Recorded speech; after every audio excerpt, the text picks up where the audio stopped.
Bismillahirrahmanirrahim. Assalamualaikum warahmatullahi wabarakatuh. Alhamdulillah, sangat senang bisa diskusi lagi dengan teman-teman semua, Bapak Ibu, walaupun melalui YouTube ya.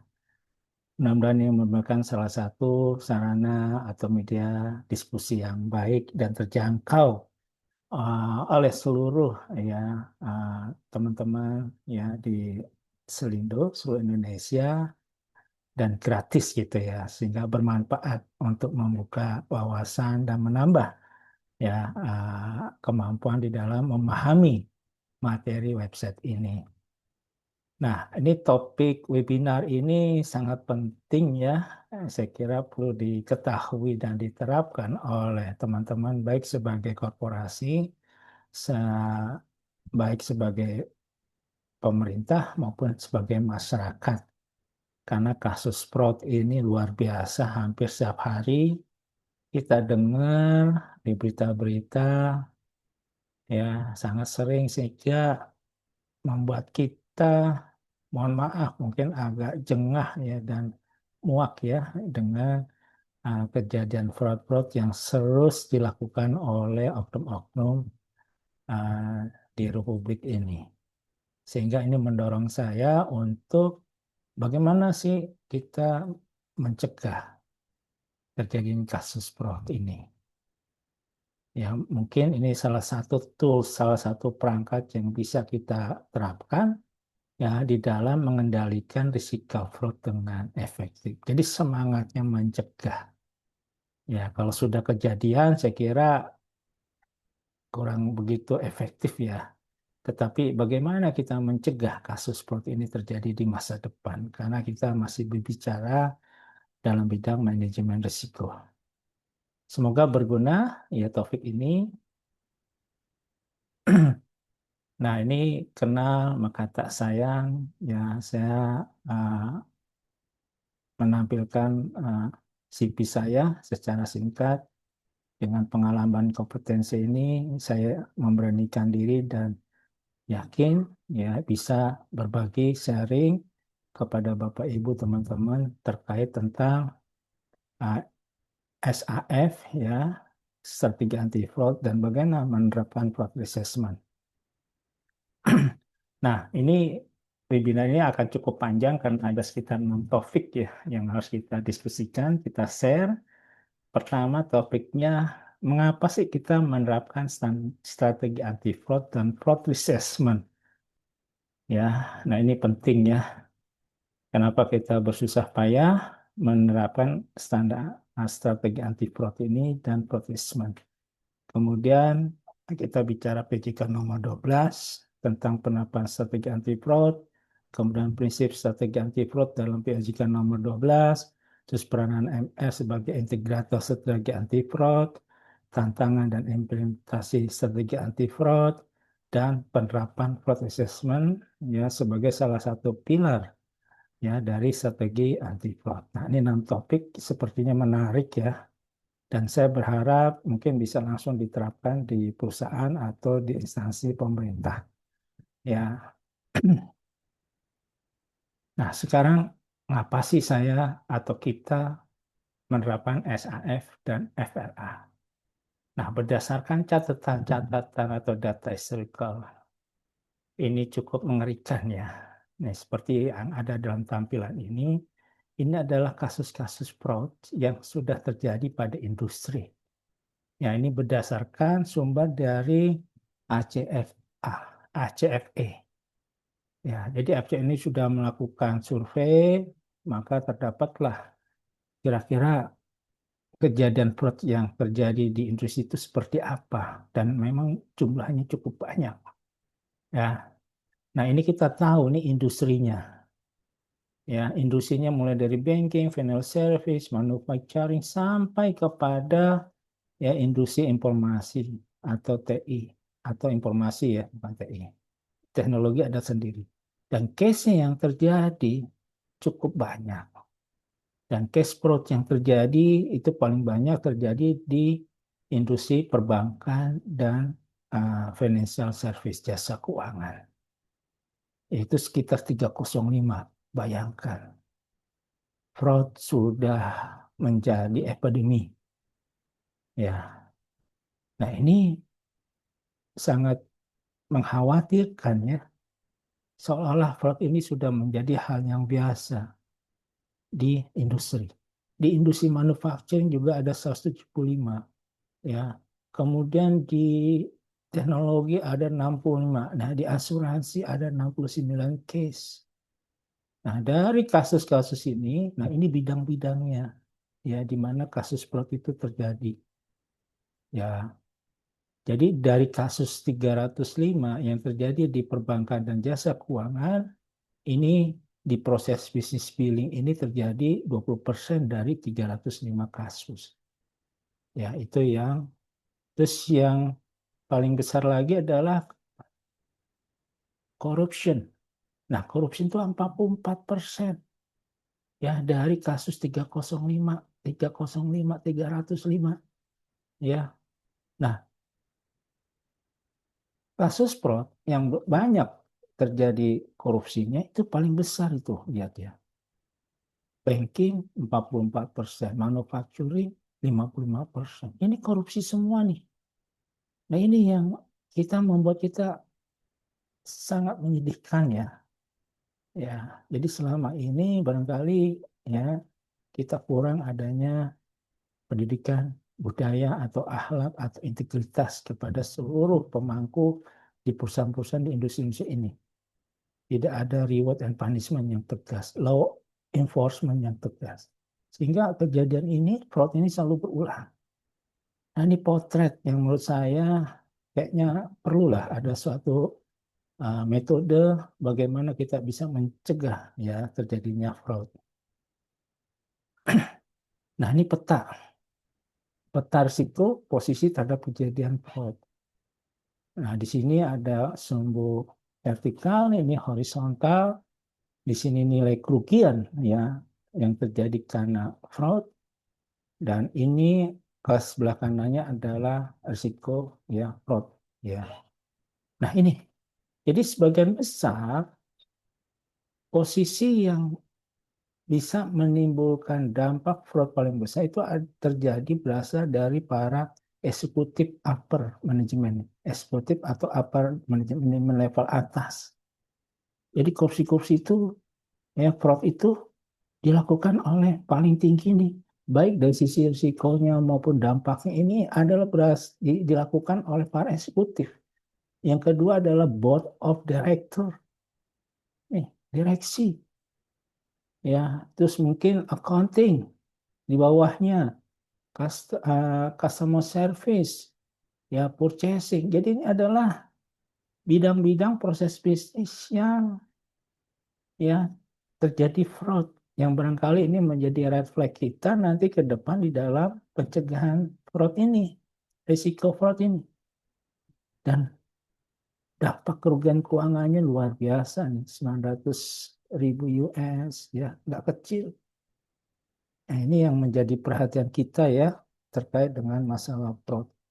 Nah, fraud ini juga kalau kita lihat data informasi dari SCFA ya dari sisi level di perusahaan nih yang paling besar juga dilakukan oleh owner atau eksekutif dengan kerugian di 500.000 US. Dan dia 19% ya dari kasus fraud yang ada. Ya, employee itu 37% terjadi kasus fraudnya dengan kerugian 60.000. Nah, kalau kasus fraud nih dirinci menurut usia, kira-kira mana usia yang sering terjadi fraud, yang sering melakukan fraud atau yang melakukan fraud? Ya, ini kita lihat yang paling besar ini usia 45-45 nih, 41-45 nih adalah rata-rata ya pelaku fraud ya yang bisa menimbulkan kerugian 150.000 US. Nah, ini kita perlu perhatikan ya barangkali Bapak Ibu kalau di perusahaan, nah monitoringnya ini harus lebih ketat ini ya untuk usia-usia ya. Ya, tapi kalau usia di atas 60 walaupun sedikit tapi dampaknya luar biasa nih. Ya. jumlahnya volume orang yang melakukannya sedikit, tetapi dampaknya luar biasa, dampak kerugiannya. Ya sekitar 675 ribu US. Nah, wanita, bagaimana kasus fraud menurut gender nih? Ya, ternyata kasus fraud itu bukan hanya dilakukan oleh kaum pria, ya, tapi kaum wanita juga nih punya andil nih.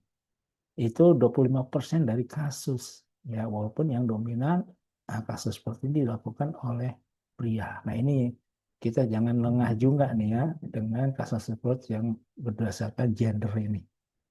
Mengerikan sekali ya. Oke, nah ini ya kasus fraud ya kalau kita petakan ya ini yang merupakan refleks nih ya kalau lihat dari perilaku. Jadi refleks dari para pihakku. Jadi perilaku-perilaku itu bisa kita amati yang memiliki potensi besar terjadinya fraud. Ya bisa melalui living beyond means nih, gaya hidupnya di atas rata-rata nih. Ya, itu sebanyak kan 39. Jadi kalau ada pegawai ya yang tadinya pola hidupnya biasa-biasa saja tetapi kemudian dia flexing ya memamerkan kekayaannya tiba-tiba dengan pangkat yang biasa. Nah, ini perlu ada refleks, ada apa nih? Ya, ada indikasi apa nih? Ya, ini haruslah dilakukan monitoring review nih. Ya, nah ini living. Nah, terus adanya kesulitan keuangan. Ya, apalagi sekarang ya ada risiko krisis ekonomi di mana BBM naik, ya barang-barang naik, inflasi tinggi. Nah, ada kesulitan default nih, ada kesulitan finansial keuangan. Ini juga merupakan salah satu red flag indikasi akan terjadinya fraud. Nah, ini saya kira perilaku-perilaku ini akan menjadi red flag kita ya di perusahaan supaya nanti ke depan bisa kita cegah. Ya, ini. Nah, ini tambahan lagi informasi ya. Ini hanya ingin membuka mata kita bahwa kasus seperti ini sudah benar-benar menggurita, menjamur ya. Nah, ini yang dikatakan tadi ya. Ya, dari setengahnya ini ya, itu bidang operasional itu sering terjadi fraud. Accounting 12%, sales 20%. Ya, jadi kalau Bapak Ibu bekerja di perusahaan, nah ini perlu ada monitoring review, ya, ada due diligence ya untuk bisa mulai mengidentifikasi akan terjadi fraud di bidang operasional, accounting dan penjualan dan customer service atau eksekutif. Ya, ini posisi tahun berapa nih? Kayaknya tahun 2025 ya, atau nanti kita lihat ceknya, ya. Nah, Nah, ini survei Fraud Indonesia 2025 nih. Baru seger nih. Ya. Di sini bentuk fraud paling dominan ya yang sering terjadi adalah korupsi. Disusul penyalahgunaan aset dan kecurangan. Korupsi 47,6%. Ya. Nah, pelaku fraudnya atau red flag-nya pada kasus ini pelaku pada umumnya adalah manajemen tingkat menengah. Nah, ini 40% dan selanjutnya manajemen tingkat atas 39 dan pegawai 17%. Nah, ini teman-teman yang duduk sebagai kepala divisi, ya, direksi. Nah, ini harus hati-hati nih. Ya, jangan sampai kita tersangkut paut dengan masalah fraud ini, ya. Nah, ini juga ya. Nah, saya nggak menakut-nakuti, hanya membuka wawasan kita bahwa fraud ini sudah semakin menggurita dan kita sangat sedih, khawatir ya, ya dengan kejadian fraud yang sangat besar ini. Nah, di sini rosternya ini ya, bayangin ya, eh, kejadian paling besar kalau di perusahaan itu di bidang pengadaan barang dan jasa itu kasus fraudnya 29-30%. Dari operasional 17,43%, ya, kemudian keuangan 13,56% dan sebagainya. Ini adalah pemetaan dari hasil survei Fraud Indonesia tahun 2025. ya. Dan kalau kita lihat bentuk kejadian fraudnya yang sering terjadi di sini ya adalah 40% ini 42,1% adalah dari aset misalkan penyalahgunaan aset negara, daerah atau pusat ini 40 ya. Sedangkan 47 ini adalah korupsi. Korupsinya paling besar 47. 42,2 ini adalah penyalahgunaan aset dan sisanya ini adalah financial statement fraud, laporan keuangan yang curang 12,2. Nah, ini peta ya. Jadi ini harus diwaspadai ya terkait dengan uh, kejadian fraud yang sudah dipetakan oleh ACFR. Nah, dari kejadian-kejadian atas, kira-kira corruption perception index kita berapa sih Indonesia? CPI kita di tahun 2025 dari potret yang tadi kita lihat ya. Nah, Indonesia itu masuk peringkat 34. Jadi paling bawah. Jadi semakin besar angka CPI ini semakin bersih dari korupsi. Nah, kalau kita bayangkan Denmark, Finlandia, Singapura ini angkanya paling besar. Jadi dianggap paling bersih dari korupsi. Indonesia 34 paling bawah. Artinya negara Indonesia disinyalir sudah banyak kasus-kasus fraud yang seperti tidak kita gambarkan tadi dari hasil survei SCFE. Nah, ini sungguh memprihatinkan ya. Dan ini tidak bisa kita biarkan berlarut-larut, harus ada ketegasan dari pemerintah, korporasi, dan masyarakat untuk memerangi kasus fraud ini. Karena memang benar-benar memberikan dampak kerugian yang luar biasa. Di berita-berita ini ya, kasus korupsi dalam berita. Nah, hampir setiap hari ya kita lihat, kita baca banyak kasus fraud yang diekspos oleh berita-berita resmi, medsos, dan sebagainya. Yang seperti lihat di dalam tampilan ini. Ini cukup banyak ya. Mulai dari DPRD, pejabat, ya mulai uh, dari pemerintah, ya ada juga dari swasta, BUMN dan sebagainya. Nah ini sekali lagi potret kasus fraud yang membuat kita prihatin. Ya. Nah, sebegitu besar dampak fraud, ya kerugian fraud, sehingga kalau kejadian fraud ini seringkali membuat perusahaan-perusahaan yang tadinya berdiri kokoh langsung hancur, langsung tutup. Walaupun mereka punya sistem pengendalian internal yang canggih, karena usianya sudah lama, ada yang ratusan dan puluhan tahun, tapi rontok gara-gara ada oknum pegawainya pada level eksekutif atau middle management melakukan fraud. Nah, ini contoh-contoh perusahaan yang tutup pilot gara-gara terjadi kasus fraud di perusahaannya. Contohnya Enron, ya terjadinya 2001, WorldCom 2002, Wirecard 2020, ya, dan ini di perusahaan dalam negerinya, ya PT Sunfine, BPR Kamadana Kintamani. Ini data-data ini saya ambil dari Gemini, ya AI. Di sini kasus modusnya apa? Misalnya Enron nih, salah satu accounting fraud terbesar di dunia raksasa energi asal Amerika ini menyembunyikan utang miliar dolar melalui celah akuntansi dan entitas bertujuan khusus. Kasusnya menyebabkan bangkrutnya Enron dan runtuhnya firma audit Arthur Andersen. Jadi off balance sheet-nya sembunyikan utang. Nah ini hanya dilikuidasi. Ada perusahaan yang bangkrut benar-benar bangkrut, ada yang dilikuidasi, ada yang ya dilakukan restrukturisasi. Nah, contoh PT Asuransi Jiwasraya berubah menjadi AG Life. Nah, saya kira dengan melihat dampak kerugian yang cukup besar dari kasus fraud ini yang bahkan menyebabkan perusahaan tutup. Nah, ini mendorong kita ya untuk segera melakukan pengendalian dengan menerapkan strategi anti fraud dan fraud assessment yang sudah digulirkan oleh regulator OJK. melalui POJK nomor 12. Ya. Nah, di sini ada quote dari saya, ya, penerapan risiko yang canggih dan handal akan sia-sia jika ada segelintir K% yang tidak berintegritas.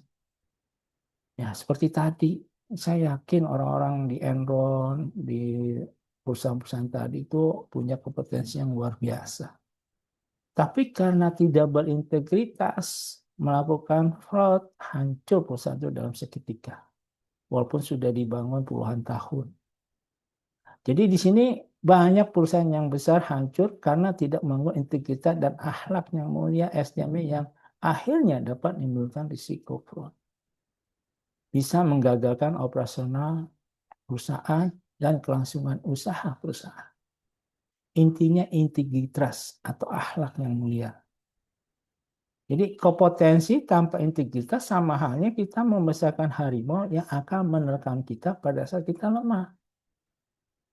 Ya, jadi perusahaan itu jangan hanya memperhatikan kompetensi kapasitas SDM, tapi tanpa membangun integritas atau akhlak yang mulia perusahaan. Nah, kalau ini dilakukan, ya sama aja kita memelihara harimau yang satu kita akan menerkam kita ketika perusahaan itu sistem pengawasan itu lemah. Nah, ini sekali lagi teman-teman ya Direktorat di SDM atau Divisi SDM, ya marilah kita bangun ya integritas dan akhlak mulia ya di pada pegawai-pegawai di perusahaan, ya tidak hanya mementingkan kompetensi.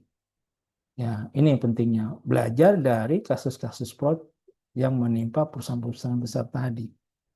Ya, saya yakin pegawai di perusahaan tadi yang rontok atau tutup gara-gara kasus adalah punya kompetensi yang tinggi, tapi integritasnya kurang memadai. Nah, ini yang menjadi catatan bagi kita ya. Nah, sudah ratusan koruptor ditangkap, namun kasus korupsi masih tetap terjadi dan sistemik di hampir seluruh bidang usaha. Apa yang salah nih? KPK sudah ada, ya kan? BPKP sudah periksa, BPKP sudah audit, ya, OJK sudah audit, tapi kok masih aja terjadi? Ya, mungkin di benak kita seperti contoh di Cina, ya koruptor itu disanksi dengan hukuman mati. Mungkin sanksi-sanksi hukum koruptor di Indonesia mungkin masih lunak kali ya. Dia korupsi 100 miliar, di penjara hanya 10, 12, atau 18 tahun. Ya, pas dia keluar, dia masih menikmati kekayaan hasil korupsinya. Ini mungkin yang belum cerah kali ya, hukumannya belum setimpal. Atau belum dilakukan suatu strategi anti fraud yang handal, seperti yang diharapkan oleh OJK sesuai dengan POJK nomor 12. Nah, ini perlu dikaji nih. Ada apa ini?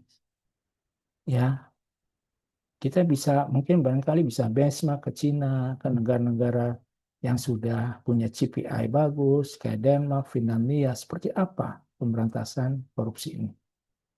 Mari kita perbaiki sistem pengendalian risiko fraudnya, supaya tidak ada kesempatan pelaku fraud untuk melakukan fraud.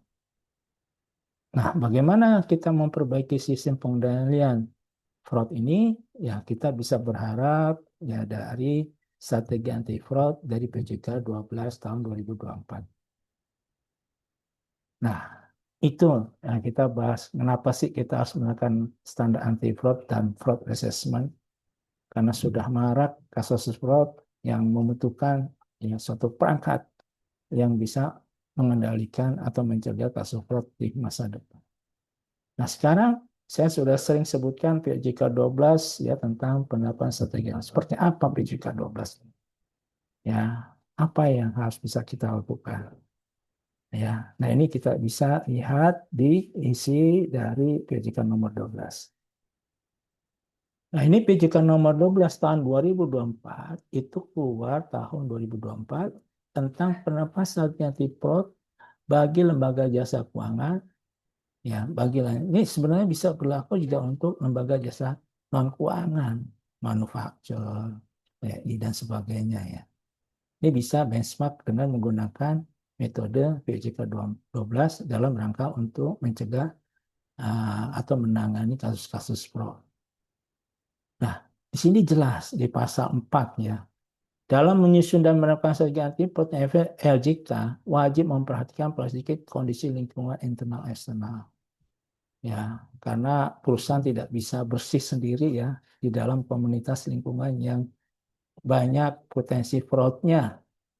Ya, kompleksitas kegiatan usaha, jenis fraudnya, risiko terkait fraud dan kecukupan sumber daya yang dibutuhkan. Nah ini, ya jadi memang harus ada unit yang menangani strategi anti fraud ini. Ya, jadi tidak boleh tidak ada suatu fungsi yang menangani strategi anti fraud ini. Ya, nah penyusunan dan pemasaran fraud terdiri dari 4 pilar: pencegahan, deteksi, investigasi, laporan dan sanksi, dan pemantauan, evaluasi dan tindak lanjut. Ada 4 pilar. Ya, tapi saya yakin semangat dari PJK 614 adalah pencegahan. Ya, kalau deteksi berarti sudah terjadi, sudah telat. Ya, semangatnya adalah bagaimana mencegah supaya fraud itu tidak terjadi di masa depan. Nah, ini nanti ada beberapa amanah dari PJK yang barangkali kita bisa bahas. Nah, pasal 7 juga nih. Di sini katakan bahwa lembaga jasa keuangan harus melakukan edukasi dan pengembangan kompetensi kepada internal dan juga kepada eksternal. Kita nggak bisa bersih sendiri dalam satu industri. Satu perusahaan bisa bersih dari fraud kalau lingkungan internal dan eksternalnya bersih dari fraud. Karena gangguan godaannya cukup besar nih. Ya, jadi harus ada nih. Dan LJK wajib memiliki unit kerja atau fungsi yang bertugas menerangi penerapan strategi anti fraud. Jadi nanti di dalam perusahaan itu harus ada fungsi atau unit. Kalau memang perusahaannya kecil ya mungkin fungsinya aja dilekatkan pada salah satu unit supaya bisa menerapkan SAP ini. Ini udah wajib loh. Jadi kalau di audit perusahaan Anda tidak punya unit atau fungsi untuk penerapan strategi anti fraud, ini akan jadi temuan. Ya, nah ini betapa peran besarnya ya. Dan yang perlu kita perhatikan juga di sini ya, PJK mengharuskan ada kompetensi pimpinan unit nih. Ya, jadi pimpinan unit atau pejabat yang fungsi yang bertugas mengenai penerapan strategi fraud harus memiliki sertifikat ya, keahlian di bidang anti fraud, pengalaman di bidang anti fraud, dan pengalaman memadai di bidang LJK terkait. Jadi tahu proses bisnisnya, tahu produk knowledge-nya dan sebagainya. Ya, dan harus menyampaikan ke OJK strategi anti fraud seperti apa yang harus dilakukan oleh perusahaan. Ada laporan penerapan strateginya seperti apa. Tapi yang jelas, yang di sini yang sangat penting adalah ketika terjadi fraud di suatu perusahaan, nah perusahaan itu harus melaporkan ke OJK. Nah ini, laporan juga kejadian fraud berdampak pada segmen yang wajib disampaikan. Jadi kalau ada kejadian fraud yang signifikan, maka harus dilaporkan. Jadi perusahaan itu harus melaporkan informasi antara lain paling sedikit nih ya. Nama LJK-nya apa, pelaku fraudnya apa, jabatan pelaku fraud pada saat melakukan fraud, status tindak lanjut penanganan fraud, jenis fraudnya apa, aktivitasnya, dan sebagainya. Ini dilaporkan. Dan bagi pelaku fraud, ini adalah suatu sanksi yang tegas. Ketika dia dilaporkan melakukan fraud ke OJK, maka nama dia akan di blacklist di industri. Jadi ketika dia akan bekerja di tempat lain, itu tidak akan bisa ya sepanjang berada di pengelolaan OJK. Jadi ini merupakan sanksi yang bisa membuat pelaku fraud ini jerah, hati-hati ya. Jadi nama Anda akan disampaikan, nama pelaku fraudnya akan disampaikan kepada OJK dan itu akan diumumkan dalam media yang ada di OJK itu. Ya. Nah, latar belakang kita menerapkan standar anti fraud adalah untuk peningkatan kompleksitas karena ada peningkatan kompleksitas usaha lembaganya. Jadi karena kegiatan usaha LJK sangat kompleks seiring dengan perkembangan industri jasa keuangan yang pesat, kegiatan usaha LJK menjadi semakin kompleks yang mengalami peningkatan eksposur risiko terhadap potensi terjadinya fraud. Ya, nah latar belakangnya ada dampak fraudnya nih. Nah, tadi saya katakan dampak fraud itu sangat tinggi ya, bahkan bisa menyebabkan perusahaan itu kolaps atau ditutup. Nah, latar belakang lainnya adalah penguatan sistem pengadilan internal. Untuk menganalisis terjadinya fraud, diperlukan penguatan sistem pengadilan internal lembaga jasa keuangan yang sekaligus sebagai bentuk dukungan terhadap penerapan risiko pada LJK. Nah, terus integrasi ketentuan. Jadi ketentuan mengenai penerapan strategi anti-fraud bagi bank umum, asuransi, dan pembiayaan perlu disempurnakan dalam suatu peraturan OJK agar dapat berlaku untuk seluruh sektor jasa keuangan. Nah, ini latar belakang kenapa OJK 12 dibuat. Ya. Nah, sekarang apa sih yang dimaksud dengan strategi anti-fraud menurut konsep POJK 12? Strategi anti-fraud adalah strategi lembaga jasa keuangan dalam mengendalikan fraud yang dirancang dengan mengacu pada proses terjadinya fraud dengan memperhatikan karakteristik dari potensi fraud yang komprehensif dan diimplementasikan dalam bentuk sistem pengendalian fraud. Nah, ini fraud. Ya, ini ada strategi. Jadi harus ada strategi LJK. Jadi ya, tidak boleh dikatakan adanya pembiaran terhadap kasus-kasus fraud yang sedang atau akan muncul atau risiko fraud di perusahaan itu. Jadi harus ada strategi, ya. Bagaimana nih mengendalikan fraud, ya. Nah, ini adalah tujuannya, ya. Kenapa perlu diterapkan SAF ini?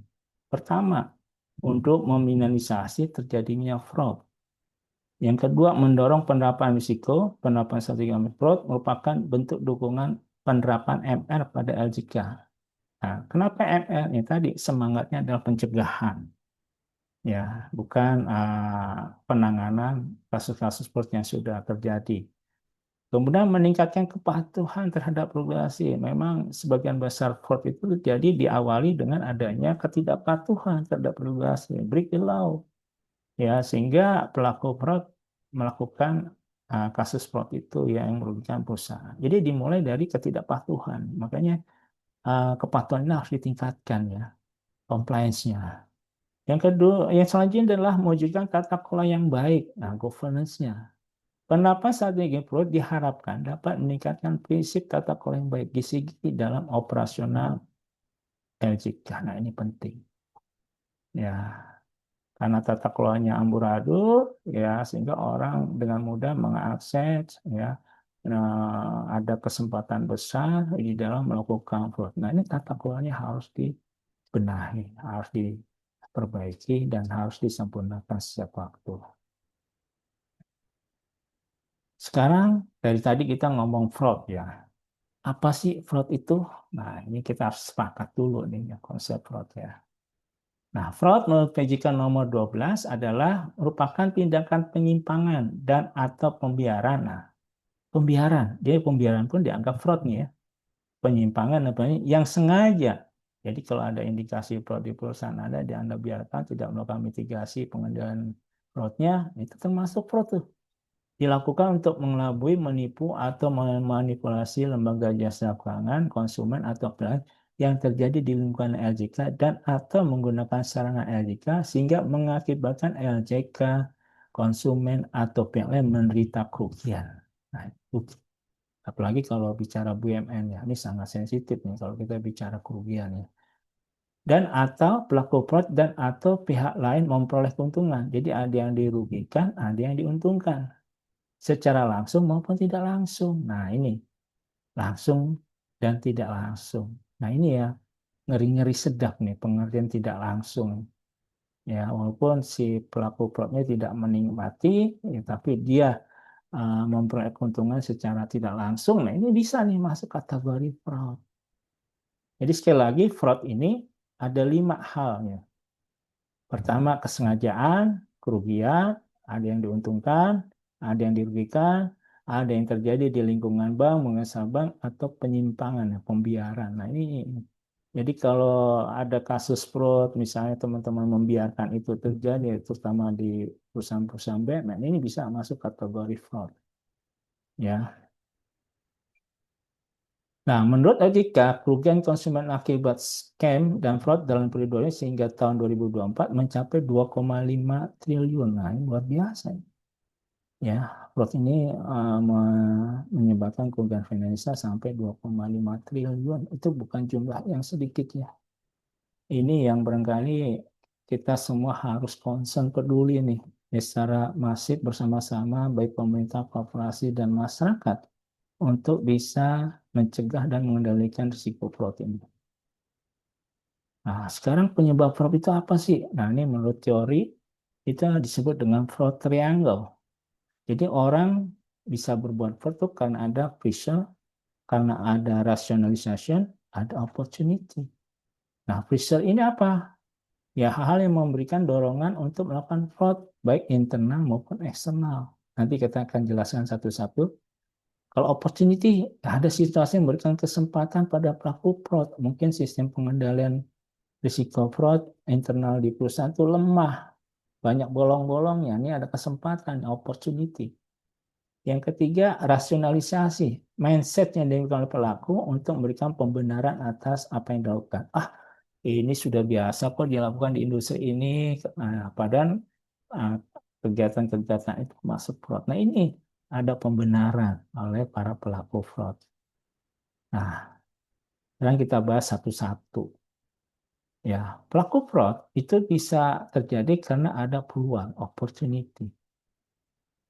Nah, di sini kenapa bisa terjadi peluang untuk melakukan fraud? Karena disebabkan ada segregation duty atau pembagian tugas yang buruk, overlapping misalnya. Misalnya ada seorang yang bertugas sebagai keuangan, tapi juga sebagai kasir dan juga sebagai approval untuk pengeluaran dan sebagainya. Jadi tata kelola atau pembagian tugasnya itu buruk ya, tumpang tindih, nggak jelas gitu ya. Siapa yang bertanggung jawab, akuntabilitasnya seperti apa nggak ya. Yang kedua, pengawasan yang lemah. Ini atasan-atasannya membiarkan ya ada indikasi dari fraud di sekitarnya, lemah dia, tidak monitor ke bawah ya. Tidak ada reward and punishment antara pelaku fraud dan tidak. Kok nggak ada reward and punishment pelaku fraud kok masih tetap bekerja, tidak dipecat. Ya, hukumannya sanksinya ringan. Nah, ini yang mendorong orang untuk bisa melakukan fraud.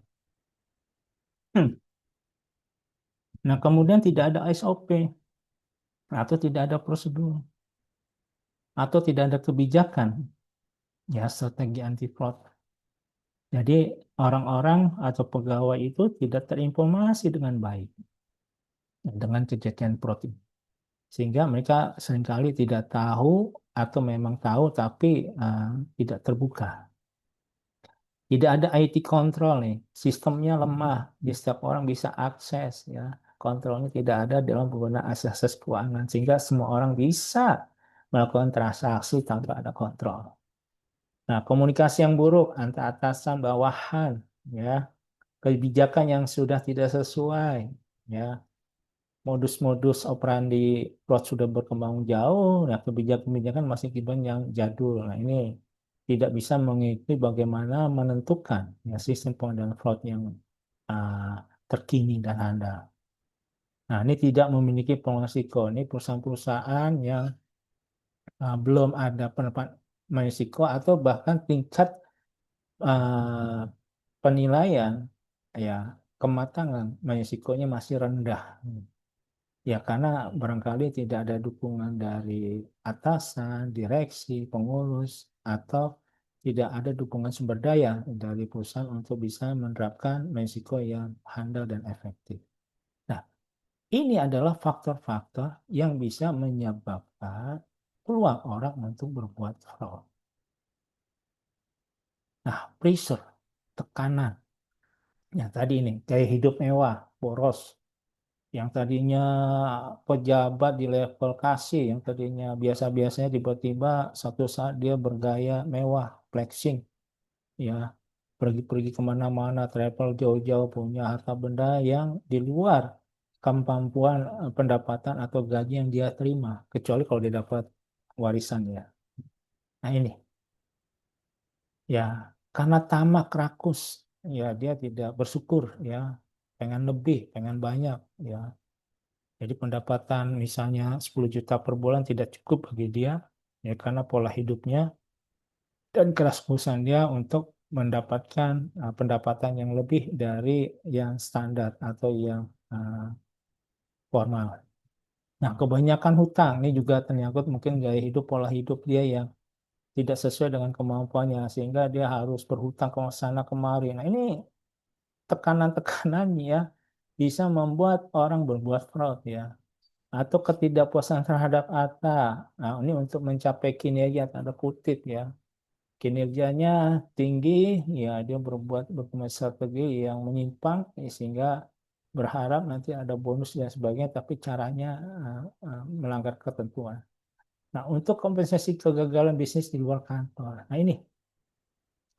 ini adalah pressure ya yang membuat orang bisa berbuat fraud. Nah, teman-teman juga harus cek nih ya, divisi SDM harusnya punya suatu monitoring ya terhadap refleks-refleks ini sehingga bisa mencegah ya kasus fraud di masa depan.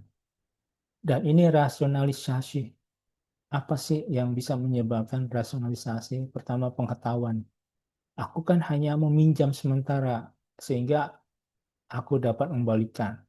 Nah, uang muka ya dari perusahaan dia pinjam, pinjam dulu sementara ya, tapi lama-lama lupa ya sudah menumpuk udah banyak. Ketika sudah menumpuk dia nggak sanggup bayar dan ketika diaudit, nah dia tidak bisa mengelak ya. Nah ini meminjam uang-uang muka, uang perusahaan sementara untuk kepentingan pribadi ini yang eh, menurut dia saya kan hanya meminjam, nanti saya kembaliin. Nah ini yang rasionalisasi yang sering terjadi. Aku memerlukannya dan mereka tidak pernah merasa kehilangan kok. Nah kan gitu kalau perusahaan. Tak seorang pun yang akan mendapat luka. Saya pinjam ini perusahaan, saya ambil ini kan nggak ada yang terluka, nggak ada yang dirugikan orang. Tapi dia lupa, dia merugikan perusahaan bukan orang. Nah dari sisi manajemen, aku berhak atasnya karena aku sudah diperlukan tidak adil.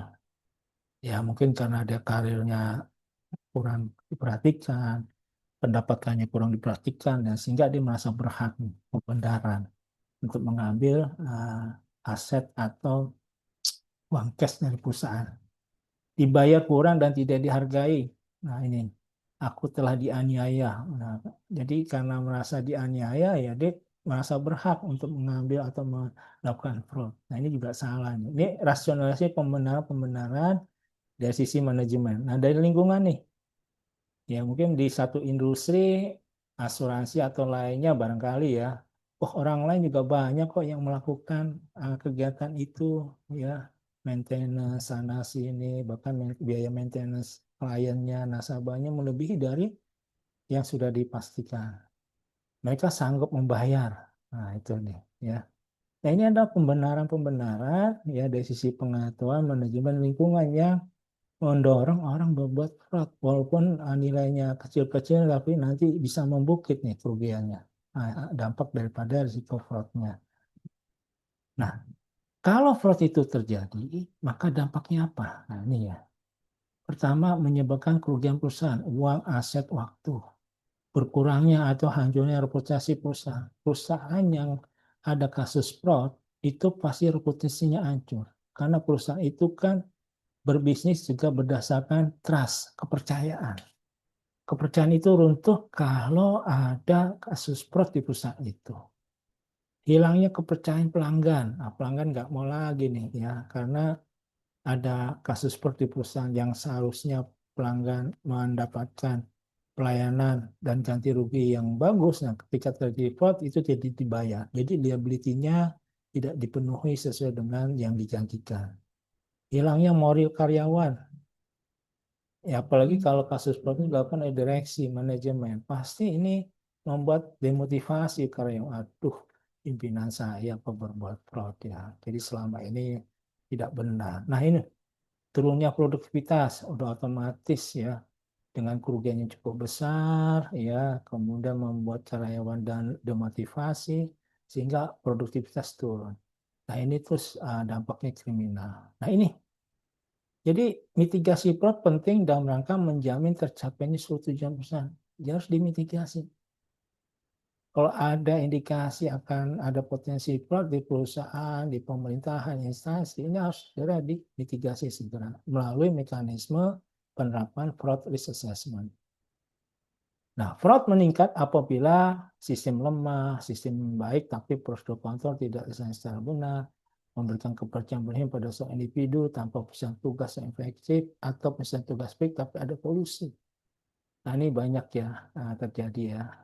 Jadi teman-teman atau Bapak Ibu ya harus memperhatikan ini. Kalau ada hal seperti ini ya segera dilakukan perbaikan. Nah, sekarang jenis fraud apa sih yang dimaksud dengan regulator OJK sesuai dengan PJK 12? Nah, fraud itu seperti halnya skema fraud dari ACFE itu dibagi 3 bagian besar. Pertama, korupsi. Apa sih yang dimaksud dengan korupsi? Terus jenis-jenis fraud apa yang masuk dalam korupsi? Nah, ini benturan kepentingan memberikan LJK, penyuapan, penerimaan tidak sah, dan pemerasan, penyalahgunaan aset, meliputi penyalahgunaan uang tunai, penyalahgunaan persediaan, penyalahgunaan aset lainnya, atau kecurangan laporan keuangan nih, ya markup, window dressing, dan sebagainya. Nah ini sudah terjadi di perusahaan-perusahaan dan perusahaan BUMN ya. Terus melebihkan kekayaan pendapat bersih atau mengurangi kekayaan bersih dan atau pendapatan bersih. Jadi window dressing seolah-olah laporan keuangannya bagus, padahal itu dilakukan manipulasi yang negatif. Ya. Nah, kemudian ada penipuan, ada pembocoran informasi, atau ada tindakan lain yang dapat dipersembahkan sesuai dengan ketentuan peraturan perundangan. Nah, ini adalah klasifikasi jenis fraud sesuai dengan PJK 12. Kalau yang di sini adalah klasifikasi ya jenis fraud berdasarkan ACME. Kayaknya memang hampir sama ya, beririsan. Nah, ini contoh ya, contoh-contoh kasus fraud ya yang dijelaskan di dalam PJK nomor 12. Misalnya tadi korupsi. Apa sih yang dimaksud dengan korupsi? Perbuatan dengan maksud menguntungkan satu pihak baik secara sendiri maupun bersama dengan pihak lain secara melawan hukum dengan menyalahgunakan pengaruhnya dalam satu transaksi bisnis atau penyalahgunaan posisi atau kewenangan yang dapat menguntungkan atau merugikan konsumen, lembaga jasa keuangan, dan atau pihak lain baik secara langsung maupun tidak langsung. Nah ini ya. Nah, contoh kasus seperti ini. Benturan kepentingan yang merugikan LJK atau konsumen antara lain pemberian suku bunga yang lebih rendah kepada pemegang saham yang tidak sesuai dengan prosedur dan ketentuan dan penerimaan pegawai berdasarkan hubungan kedekatan dengan pejabat LJK tanpa memperhatikan kompetensinya. Penyuapan antara memberikan suap kepada pihak ketiga untuk pengurusan perizinan. Penerimaan tidak sah antara menerima uang, barang, dan atau manfaat dari calon debitur agar permohonan kredit pemberian disetujui, menerima komisi, rabat, komisi non-tunai, dan sebagainya. Sementara kalau pemerasan contohnya apa? Ya, meminta uang kepada konsumen debitur untuk memperoleh proses kredit, pembayaran, atau layanan lembaga. Nah, ini contoh kasus-kasus fraud. Ya, berdasarkan contoh yang ada di PJK nomor 12. Nah, apa sih yang dimaksud dengan penyalahgunaan aset? Adalah perbuatan dengan maksud menguntungkan diri sendiri dan atau orang lain secara melawan hukum dengan menyalahgunakan aset LJK dan atau pihak lain yang dikelola dan atau dikuasai tanpa melalui prosedur yang berlaku di LJK dan atau pihak lain yang menyebabkan kerugian atau potensi kerugian terhadap LJK dan atau pihak lain. Nah, contohnya apa nih? Penyalahgunaan aset. Misalnya penyalahgunaan uang tunai, pencurian uang muka, pencurian uang kas, pencurian tidak sesuai kenyataan dan sebagainya. Ada juga penyalahgunaan persediaan antara penyalahgunaan dan pencurian aset. Penyalahgunaan aset lainnya contohnya apa nih? Modusnya menggunakan pos lainnya sebagai sumber angsuran kredit dan memanfaatkan pos asetnya untuk pembelian kebutuhan pribadi pegawai. Nah ini sudah jelas di PJK ke-12 ya contoh-contohnya. Nanti saya akan sampaikan contoh-contoh yang lain. Terus apa yang dimaksud dengan kecurangan laporan? Ini PJK ke-12 memberikan contoh Ya, pengertiannya adalah kesalahan penyajian yang disengaja atau kelalaian dalam jumlah atau pengungkapan dalam laporan keuangan termasuk open sheet yang tidak sesuai dengan praktik akuntansi yang berlaku umum dan didesain untuk menguntungkan pembuat kecurangan atau merugikan konsumen, LJK, dan atau pihak lain. Nah, ini contoh-contohnya ya, melebihkan kekayaan atau pendapatan bersih, mengurangi kekayaan dan atau penghasilan. Nah, ini adalah contoh ya kecurangan laporan. Nah, yang dimaksud penipuan apa nih? Ya, adalah perbuatan oleh satu pihak baik secara sendiri maupun bersama pihak lain yang bermaksud menguntungkan atau menghindari kerugian secara melawan hukum dengan memanipulasi, mengelabui, memberikan gambaran semu, menyesatkan, melakukan tipu, muslihat atau kebohongan terkait produk dan atau jasa LDK, kegiatan perdagangan atau transaksi, kegiatan pasar dan atau harga baik langsung maupun tidak langsung yang merugikan, selalu merugikan atau tidak merugikan terhadap konsumen, LJK dan atau pihak lain. Nah, ini pun ya dan sebagainya. Nah, ini saya kira contoh kasus fraud dan jenis fraud yang sudah ada di dalam PJK nomor 12. Nah, kita tadi bahas isi sebagian besar dari PJK nomor 12. Sekarang apa sih prinsip strategi anti fraud dalam PJK 12 tahun 2012? Seperti apa ya strateginya? Nah, di sini PJK 12 menggambarkan strategi anti-fraud merupakan strategi LJK dalam mengendalikan fraud yang dirancang untuk mengembangkan, menerapkan, dan meningkatkan program kepatuhan anti-fraud di LJK dengan mengacu pada proses terjadinya fraud dan memperhatikan karakteristik serta jangkauan dari potensi terjadinya fraud yang tersusun secara komprehensif, integralistik, dan diimplementasikan dalam bentuk sistem pengendalian fraud. Nah, ini yang harus dilakukan oleh perusahaan korporasi maupun kalau bisa pemerintahan juga nih. Ya, jadi SAF ini merupakan wujud komitmen direksi dan dewan komisaris. Kalau tidak ada turn from the top, dukungan dari direksi dan dewan komisaris, ya sekira strategi ini tidak efektif ya.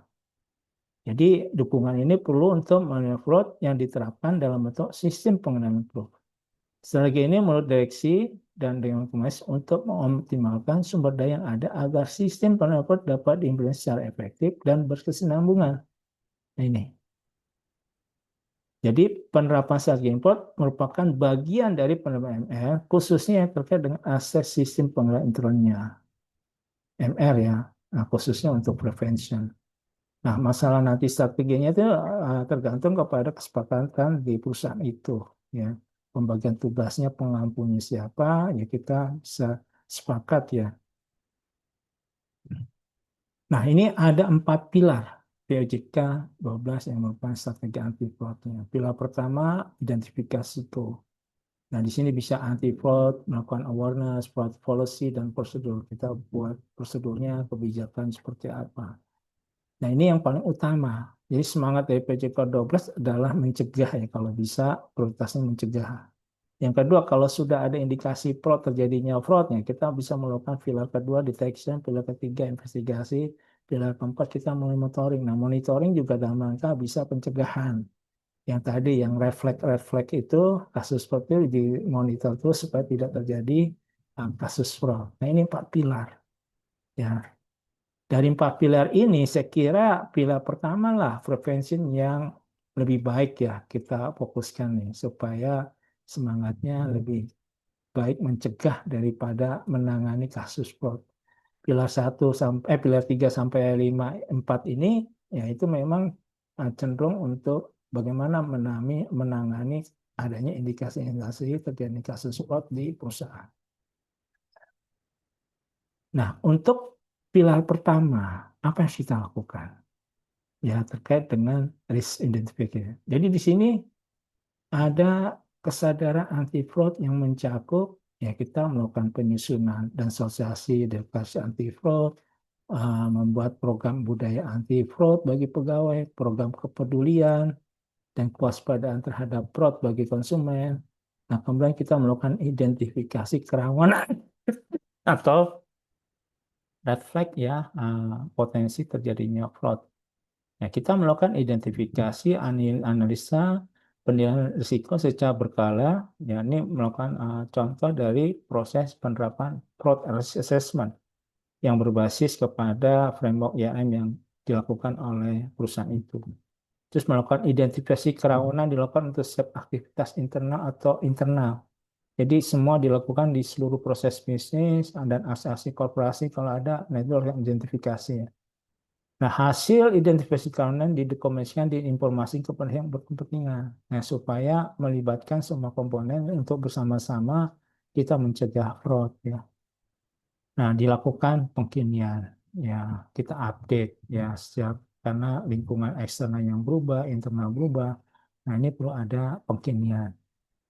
Nah, kemudian kita melakukan atau membuat kebijakan mengenai pegawai paling sedikit mencakup sistem dan prosedur rekrutmen yang efektif. Ya, kita harus melakukan due diligence setiap para pejabat yang baru, pro hire dan sebagainya.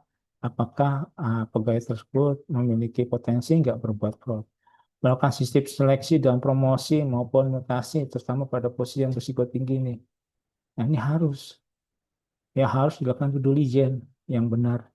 Pengenalan dan pemantauan karakter, integritas, relasi, sikap, dan perilaku serta gaya hidup. Nah, ini semua semangatnya adalah prevention, mencegah. Nah, ini ada di pilar pertama. Saya kira Bapak Ibu setuju ya. Lebih baik kita mencegah daripada menangani kasus pos atau indikasi terjadi kasus pos yang sedang terjadi. Nah, ini. Nah, sekarang pilar keduanya itu kita uh, whistleblowing ya, terus surface audit sama EWS. Nah, ini strategi mendetek mencakup namun tidak terbatas. Ya, kita diminta untuk membuat kebijakan dan manajemen penanganan pengaduan atau whistleblowing, nah, melakukan pelindungan kepada pelapor fraud, regulasi yang terkait dengan pengaduan, sistem dan mekanisme tindak lanjut laporan fraud. Jadi whistleblowing ini penting. Bahkan di beberapa perusahaan karena efektivitas blowing ini dirasakan, itu orang pegawai akan takut berbuat fraud karena takut dilaporkan. Jadi ada pengawasan melekat di antara karyawan. Kalau ada indikasi fraud yang dilakukan oleh atasan, ini karyawan tersebut bisa melaporkan melalui whistleblowing. Nah, ini bagus. Jadi dengan adanya rasa ketakutan dilaporkan oleh pegawai, nah kadangkala seringkali pelaku fraud ini tidak melakukan fraud ya. Kemudian melakukan pemeriksaan mendadak surface audit oleh dai atau internal maupun eksternal. Dilakukan pada bisnis dan aktivitas yang berisiko tinggi, disesuaikan dengan kompleksitas kegiatan usaha JK. Tujuannya agar meningkatkan kewaspadaan pegawai dalam melaksanakan tugas. Di audit nih, kalau ada sinyal alert fraud di suatu unit yang berpotensi fraud, ini harus dilakukan audit. Nah, ini sistem pengawasan ya, dilakukan tindakan pengujian dan pemeriksaan dilakukan secara rahasia tanpa diketahui pihak yang diperiksa. Diam-diam nih. Tujuannya untuk menguji efektivitas strategi anti fraud. Kemudian proses ini dapat dilakukan oleh pihak independen atau oleh LJK disesuaikan dengan kompleksitas kegiatan usaha LJK. Ini ya, jadi semua tiga hal ini yang harus kita lakukan. Kita melakukan pilar yang kedua. Nah ini mengapa sih WBS sangat penting? Ya, sebagai salah satu tools untuk pilar kedua. Karena ya dari kejadian kita bisa menangkap ada indikasi fraud, itu sumbernya kebanyakan dari WBS, 43%. Ya, berdasarkan laporan dari HFE. Jadi WBS ini akan efektif ya. Kalau ini dilakukan, ya orang akan takut melakukan fraud karena pasti ada aman kiri kanan atas ya atau pegawai akan melaporkan ke WBS ini. Jadi informasi telah terjadinya fraud itu sebagian besar informasinya berasal dari WBS. Yang kedua internal audit 14, terus dari manajemen review 13.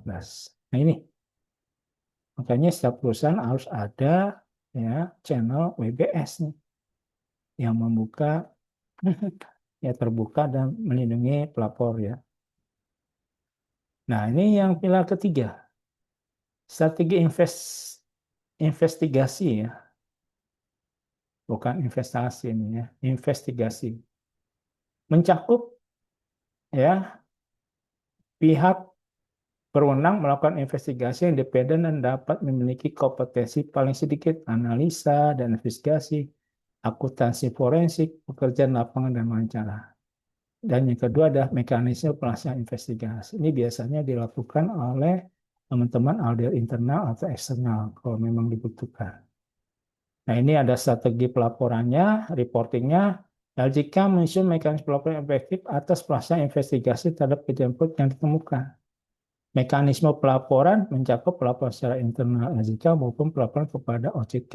Nah, ini harus ada sistem pelaporan ketika selesai dilakukan audit. Nah, terus ada juga strategi pengenaan sanksi. Nah, supaya ada efek jerah ya. LJK menyusun kebijakan pengenaan sanksi secara internal yang efektif untuk menilai hasil investigasi agar menimbulkan efek jerah bagi pelaku fraud. Kebijakan ini paling sedikit membuat jenis sanksi sesuai pelanggaran yang dilakukan, mekanisme pengenaan sanksi, pihak yang berwenang mengenakan sanksi. Nah, ini yang harus dilakukan ketika kita menerapkan pilar ketiga.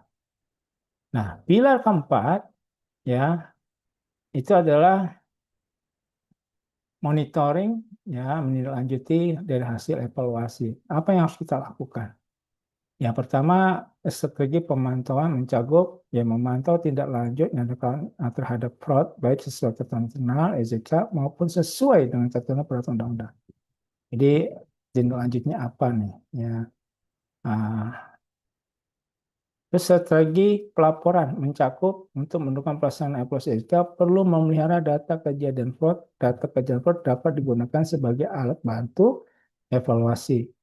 Jadi evaluasi menyeluruh terhadap sistem pengenalan fraud perlu dilakukan secara berkala dan hasil dikomunikasikan kepada pegawai yang jika. Jadi hasil evaluasi ini harus dibuat laporan supaya kita bisa menindaklanjuti rekomendasinya.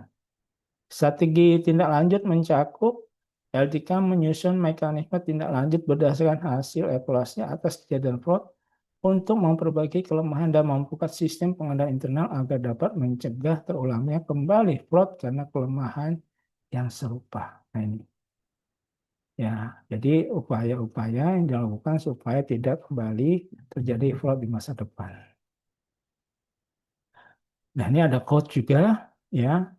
Strategi anti fraud dapat efektif untuk menyediakan support jika risk owner melakukan pencegahan prevention dengan menekan fraud assessment yang efektif dan berkomitmen menjalankan zero fraud di seluruh proses bisnis dan hasil kooperasi yang sesuai dengan ketentuan yang berlaku. Aspek ketahuan. Jadi sekali lagi, SAF ini akan efektif kalau risk owner-nya komitmen mendukung ya dari strategi itu. Tanpa ada dukungan dan komitmen risk owner, saya kira strategi anti fraud tidak akan efektif. Nah, itu saya kira topik kita yang nomor 3 ya, prinsip strategi. Sekarang bagaimana sih peranan MR sebagai integrator strategi anti fraud? Nah, ini yang harus kita jelaskan. Nah, di sini ya COSO dan ACFE. Ya, kalau memang teman-teman menerapkan risiko dengan framework COSO, ya itu boleh saja ya. Nah, di sini dilihat komponen COSO itu ada control environment, ada assessment, control efektivitas, information and communication, dan monitoring activity. Nah, peranannya seperti apa? Kalau framework IRM kita berbasis COSO dengan strategi anti fraud. Nah, ini bisa kita lihat yang tadi control environment, apa yang kita lakukan. Nah, ini dasar dari semua elemen pengelolaan internal. Jadi fokus pada budaya organisasi, etika, dan integritas untuk mencegah fraud. Jadi perusahaan itu imam bangun ya kode etik, pelatihan anti fraud, fraud assessment, SMAP. Ya. Terus kalau untuk assessment, penilaian risiko, ya perusahaan harus melakukan proses risk assessment untuk identifikasi, analisa, dan risiko fraud yang mungkin terjadi. Nah, contoh implementasinya ada fraud assessment. Kontrol aktivitas, pengendalian, ya. Nah, kita buat kebijakan dan prosedur anti fraud. Nah, contoh implementasi adalah pembagian tugas yang jelas nih. dalam proses pembayaran untuk mencegah konflik ya kepentingan. Information dan communication apa aja? Ya, sistem ini yang memastikan proses terakhir pengendalian dan penjangkauan disampaikan dengan baik. Contoh, mengimplementasikan metabolic system sebagai saluran pelapor yang aman dan anonim.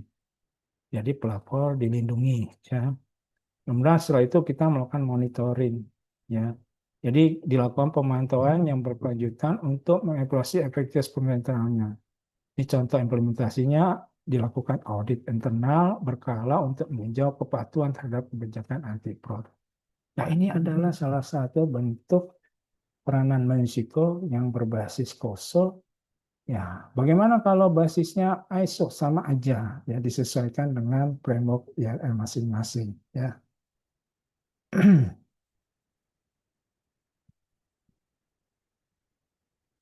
Nah, manajemen risiko sebagai penghubung ya. Mexico bertindak sebagai penghubung antara strategi fraud, kepatuhan, regulasi, dan tata kelola organisasi.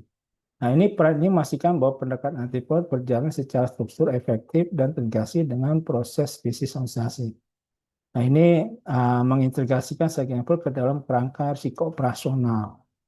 Jadi, fraud dianggap sebagai risiko, bagian salah satu risiko. Jadi, risiko fraud sebagai bagian daripada risiko. Ini sesuai juga dengan ya klasifikasi jenis risiko sesuai dengan PJK 28 dan sebagainya bahwa risiko fraud itu dimasukkan sebagai risiko operasional sehingga ketika kita melakukan fraud risk assessment ya maka risiko fraud ini akan dikelola dimitigasi dan rupa ya agar lebih efektif gitu ya atau pendekatan holistik ya strategi fraud harus menjadi bagian dari proses bisnis bukan hanya kebijakan jadi setiap proses bisnis dilakukan ya kita harus ya menerapkan strategi anti fraud ya contohnya kalau untuk underwriting ya kita tetapkan bahwa di salah satu PKS-nya ada risiko yang kita tidak jamin ada risiko karena terjadinya fraud atau kita melakukan due diligence terhadap para vendor-vendor kita di dalam pengadaan barang jasa dan sebagainya.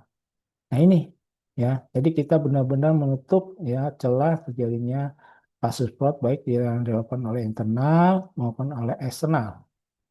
Nah, ini contohnya persetujuan klaim asuransi mencapai langkah verifikasi tambahan untuk mendeteksi fraud. Nah, ini contoh-contohnya. Nah, di sini juga kita harus memastikan kepatuhan regulasi selaras dengan efektivitas pengerisiko. Nah, karena kita tahu fraud itu biasanya terjadi dimulai dengan adanya ketidakpatuhan terhadap regulasi atau yang berlaku ya. Jadi di sini ya kita buat kepatuhan atau kita mematuhi kepatuhan regulasinya, PJK 16 memberikan kerangka yang mewajibkan organisasi mengimplementasikan SAF ini. Jadi contohnya sistem pemantauan otomatis untuk menyelesaikan transaksi yang menunjukkan sesuai dengan ketentuan PJK. Jadi kalau ada anomali di dalam transaksi itu sudah terdeteksi di dalam sistem. Nah, ini juga kita harus efektif ya. Jadi harus efektif pengelolaan risikonya. Harus membantu organisasi untuk tidak hanya memenuhi regulasi, tetapi juga meningkatkan efektivitas dalam mencegah kerugian akibat fraud. Jadi harus efektif nih MR ini. Ya, dengan memberikan ya mitigasi-mitigasi yang efektif untuk mencegah terjadinya risiko fraud. Nah, ini contoh ya menilai apakah kebijakan si tugas ya benar-benar efektif dalam mengurangi risiko fraud internal. Nah, ini. Ya. Nah, sekarang manajemen risiko dan kepatuhan serta tata kelola. Risiko tidak hanya berperan sebagai pengawas risiko fraud, tetapi juga menjadi penghubung yang memastikan kepatuhan dan tata kelola berjalan seiring untuk mendukung keberlanjutan bisnis. Kepatuhan sebagai landasan untuk membangun tata kelola yang baik. Nah, ini peran kepatuhan. Kepatuhan adalah fondasi utama yang memastikan organisasi mematuhi aturan dan regulasi yang berlaku seperti PJK 12. Kepatuhan menciptakan kerangka dasar untuk tata kelola yang baik dengan menetapkan standar prosedur anti fraud. Nah, ini kalau tata kelola yang baik, governance, memastikan transparansi, akuntabilitas, dan integritas dalam operasional organisasi. Jadi jelas, ya Contoh membentuk komite pemantau risiko, nih di tata kelolanya ada komite risiko, ada komite kepatuhan untuk memantau pelaksanaan strategi fraud dan fraud assessment. Nah ini, jadi dari sisi kepatuhan, tata kelola juga harus kita perhatikan untuk bisa mendukung strategi anti fraud ini. Nah, manajemen risiko sebagai pengelola risiko fraud yang mempengaruhi keberlangsungan bisnis. Nah, ini dampak fraud pada keberlangsungan bisnis. Fraud dapat mengganggu stabilitas keuangan, merusak reputasi, dan mengurangi kepercayaan pelanggan. Contoh kasus manipulasi laporan keuangan oleh manajemen yang merusak citra perusahaan di pasar. Nah, ini manajemen risiko juga sebagai penjaga keberlanjutan. Dalam risiko fraud secara proaktif, risiko membantu melindungi aset organisasi, memastikan kepatuhan, dan menjaga kepercayaan stakeholder. Jadi memang cukup berat ya fungsi manajemen risiko di perusahaan ya. Nah, peran teknologi dalam integrasi manajemen risiko dan SAF nih. Nah, di sini kita memanfaatkan teknologi yang handal untuk membangun fraud management system, untuk membangun teknologi blockchain, teknologi AI. Nah, ini harus digunakan untuk mendukung strategi anti fraud ini. Nah, tantangannya apa sih dan implementasi SMS seperti apa? Nah, ini yang biasa dihadapi oleh perusahaan. Tantangan organisasi dalam mengimplementasikan SAF itu adalah body outsourcing tidak menekan pentingnya anti fraud dapat menyebabkan rendahnya kesadaran terhadap fraud. Nah, ini seringkali kita dapatkan di perusahaan-perusahaan yang mereka gencar menerapkan budaya perusahaan tapi tidak menyinggung pentingnya anti fraud ya. Ya, jadi hanya seremonial simbolis saja ya. Terus kurangnya koordinasi antara tim MR, fraud risk management, kepatuhan audit internal dan sumber daya manusia dapat menghambat deteksi dan mitigasi. Ini tantangan organisasi ya. Nah, dari tantangan regulasinya apa? Sama kepatuhannya. Yaitu kesulitan pemain interpretasi regulasi berbeda di antara organisasi. Jadi beda persepsi yang dapat menyebabkan ketidakkonsistenan dalam penerapan strategi anti fraud. Kemudian kompleksitas pelapor dan kewajiban pelaporan risiko proses secara berkala kepada regulator seringkali membutuhkan sumber daya tambahan. Nah, dari sisi tantangan teknologi dan sistem, organisasi belum memiliki infrastruktur yang mendukung mendeteksi dan mencegah fraud secara real time. Nah, di sini risiko keamanan cyber dengan meningkatkan digitalisasi, organisasi menghadapi ancaman fraud berbasis teknologi seperti phishing, hacking, dan pencurian data. Nah, ini juga tidak semua perusahaan ya yang memiliki teknologi dan sistem yang handal. Nah, ini tantangan eksternalnya, meningkatnya modus operandi fraud ya. Pelaku fraud terus mengembangkan metode baru, mengeksplorasi kelemahan organisasi. Yang seringkali pelaku fraud ini lebih one ahead ya, step one ahead ke depan daripada perusahaan-perusahaan ya. Risiko fraud dapat timbul dari pihak ketiga yaitu vendor, mitra, atau pihak ketiga lainnya yang agak sulit untuk dilakukan kontrol dan monitor. Nah, ini adalah tantangan yang dihadapi oleh perusahaan, bahkan mungkin oleh pemerintah ya. Nah, sekarang rekomendasinya apa sih ya supaya SAP ini implementasinya efektif? Ini satu ya, adanya dukungan tone at the top, ya dukungan dari pimpinan untuk mengintegrasikan strategi ke dalam risiko dan proses bisnis nih. Penandatanganan fakta integritas dan kode etik anti fraud untuk seluruh karyawan, membentuk anti budaya fraud dan zero tolerance terhadap fraud melalui pelatihan dan kepemimpinan yang dukung. Nah, terus membangun whistleblowing yang efektif dan dapat dipercaya, membangun mekanisme koordinasi fungsi dan sistem terutama risiko anti fraud, internal audit, kepatuhan dan SDM, memberikan pelatihan intensif bimbingan teknis terkait PJK 12 tentang penerapan strategi fraud kepada seluruh pemangku kepentingan, investasi dalam teknologi seperti AI Power Fraud Detection, Data Analytics, dan mengintegrasikan sistem ML dengan sistem deteksi fraud termasuk mengembangkan sistem pelaporan otomatis berbasis teknologi yang mempermudah penyusunan laporan. Kemudian memperkuat sistem keamanan cyber melalui institut data dan autentifikasi ganda. Melakukan analisa risiko fraud secara berkala dan mengadopsi teknologi terbaru untuk mitigasi. Kemudian menerapkan due diligence sebelum bekerja karena pihak ketiga dan melakukan audit secara berkala terhadap vendor dan mitra bisnis. Nah, ini rekomendasi yang barangkali bisa dilakukan oleh perusahaannya supaya strategi anti fraud-nya efektif. Strategi anti fraud yang efektif adalah pencegahan fraud dengan menekan fraudisme. Salah satunya ya, mungkin banyak tools lain. yang efektif jika risk owner memiliki komitmen tinggi untuk identifikasi risiko fraud dan memitigasi risiko dengan semangat memperbaiki sistem risiko fraud yang lemah. Jadi sekali lagi ada opportunity.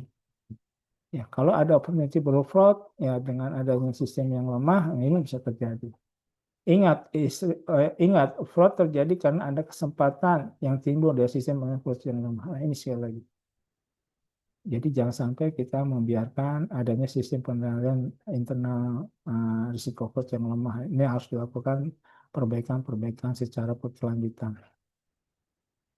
Nah, dari 4 pilar SAE, nah salah satunya ada pilar pertama bagaimana mencegah prevention.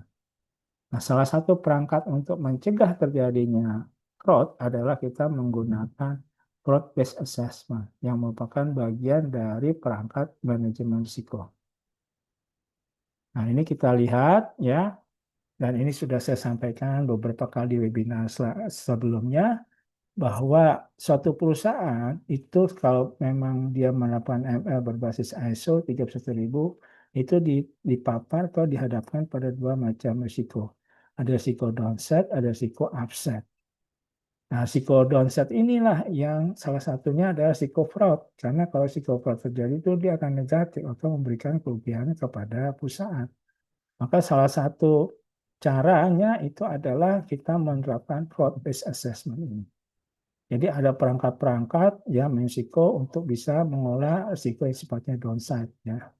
Nah, seperti RCSA, DLE, BCN, contingency plan, RAS, KRI, SCT dan sebagainya. Ini adalah perangkat-perangkat yang bisa digunakan untuk mengolah risiko downside, khususnya untuk fraud. Nah, sementara pengolahan risiko itu kan bukan hanya downside-nya, tapi juga kita harus mengolah sifatnya yang upside. Nah, untuk yang upside ini nanti akan saya diskusikan, kita bahas pada webinar lainnya, khusus untuk pengolahan risiko yang sifatnya upside.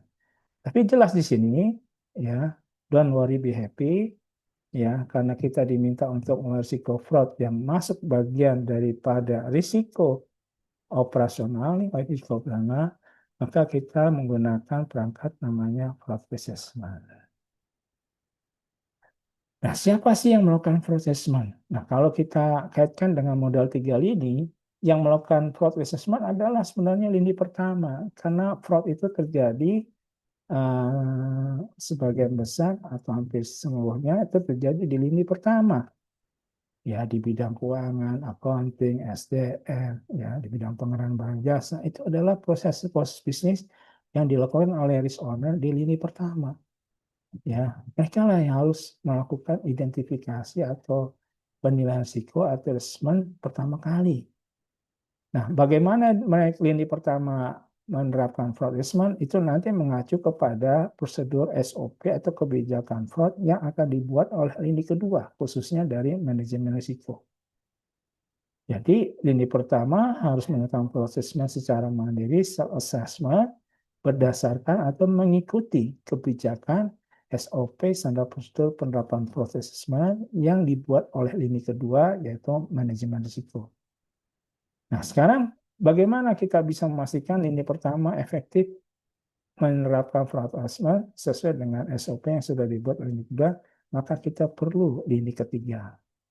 Lini ketiga ini adalah internal audit. Ya.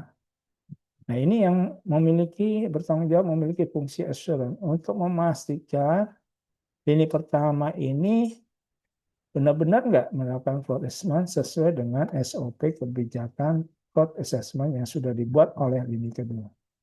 Dan ini harus ada kolaborasi antara lini pertama, lini kedua, ketiga. Harus ada gotong royong antara lini pertama, lini kedua, lini ketiga. Ya, harus ada kerjasama nih. Ya, dalam semangatnya untuk bisa mencegah terjadinya fraud dengan menggunakan perangkat FRE. Jadi sekali lagi, semua perangkat-perangkat yang tadi saya jelaskan di atas, ya seperti data loss event, RCS, FRA, KRI, ya itu semua perangkat pasti meminta kita untuk melakukan action plan atau mitigasi di bawah. Nah, tidak terkecuali fraud assessment. Fraud assessment nanti akan menuntut kita melakukan atau menetapkan apa sih mitigasi atau action plan untuk mencegah terjadinya risiko fraud. Jadi fraud assessment ini akan efektif kalau risk owner ya melaksanakan mitigasi risikonya efektif. Kalau mitigasinya tidak dilaksanakan, ya risiko fraud itu akan semakin besar tingkat risikonya, bahkan akan bertambah, ya, meningkat. Jadi sekali lagi ya, peranan risk owner di lini pertama itu sangat penting di dalam melaksanakan mitigasi dari hasil fraud assessment ini. Ya, dan untuk merumuskan mitigasi risiko fraud itu perlu kompetensi. Sekali lagi, penerapan fraud assessment juga ditentukan oleh kompetensi risk owner di dalam melakukan proses risiko fraud sesuai dengan framework IRM yang sudah ditetapkan oleh perusahaan. Nah ini, ya. Nah, ini skema fraud assessment-nya, ya kita harus paham dulu divisi fraud-nya, kemudian kita melakukan proses risk assessment-nya dilakukan oleh si risk owner, kemudian kita tentukan penerapan risikonya, dan kita buat fraud risk register-nya, dan ini setelah dibuat, ya mungkin fraud assessment-nya akan dibuat pada akhir tahun, bulan misalnya Oktober, November, ya bersamaan dengan profil risiko RKAP. Nah, kemudian setelah kita sepakati, kita tetapkan risiko utama fraudnya seperti apa. Nanti pada tahun berikutnya kita melakukan monitoring ya, pemantauan, monitoring, tinjauan, revisi, review dilakukan setiap bulan. Benar nggak nih mitigasi yang dilakukan? Dan ini harus ada dukungan dari owner.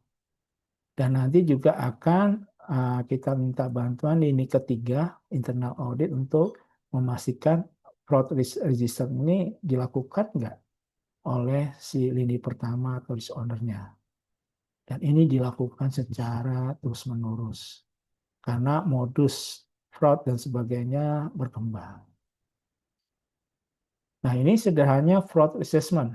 Apa sih pengertian fraud risk assessment?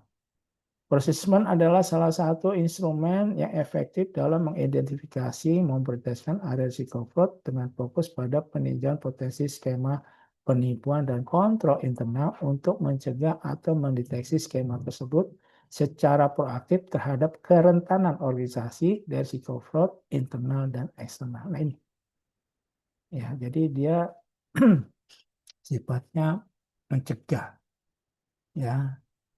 Jadi kita harus ininya ya. Nah, manfaatnya apa sih kita menerapkan FRA? Ya, meningkatkan proses komunikasi dan kesadaran akan fraud. Mengidentifikasi letak kerentanan perusahaan pada daerah-daerah mana, bidang-bidang mana yang rentan, proses bisnis mana yang rentan terjadi fraud. Biasanya bidang-bidang yang terkait dengan masalah keuangan ya, atau transaksi. Ya, menyusun rencana untuk mitigasi nih. Nah, ini penting. Seperti yang saya katakan tadi, ya perangkat-perangkat M itu tidak akan efektif kalau mitigasinya tidak dilaksanakan secara efektif. Kemudian memprioritaskan area investigasi dan menetapkan apakah fraud atau tidak fraud terjadi pada area dengan risiko terbesar. Nah, kemudian kita menilai pengenaan anti fraud kita ini efektif tidak. Dilakukan assessment. Ya. Nah, ini nanti pengendalian antipodnya efektif tidak mungkin bisa dilakukan dengan melakukan penilaian asistif, internal control test. Nanti juga akan saya bahas ya bagaimana kita menerapkan penilaian exit control untuk melakukan uji efektivitas mitigasi. Nah, salah satunya mitigasi yang dihasilkan dari hasil fraud risk assessment ini. Ya, FRA dan prioritas risiko. Jadi tidak semua risiko ya harus kita. Jadi harus ada prioritas, ada segmentasi. Jadi untuk menanggapi risiko fraud yang terdiri dari proses FRA, perusahaan dianjurkan menentukan prioritas alokasi sumber dana untuk mencegah dan mendeteksi. Jadi ada segmentasi, ya, ada skala prioritas, ya.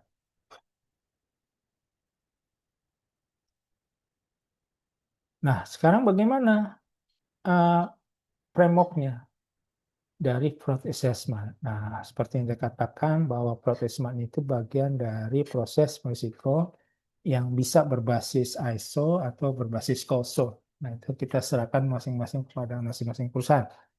Nah, itu biasanya dimulai dari identifikasi risiko, analisa risiko, evaluasi dan mitigasi risiko. Kemudian ada pencatatan, pelaporan, dan ini pemantauan dan tinjauan. Nah, proses bisnis FRA ini memang dilihat dari sisi ISO ya, 31000.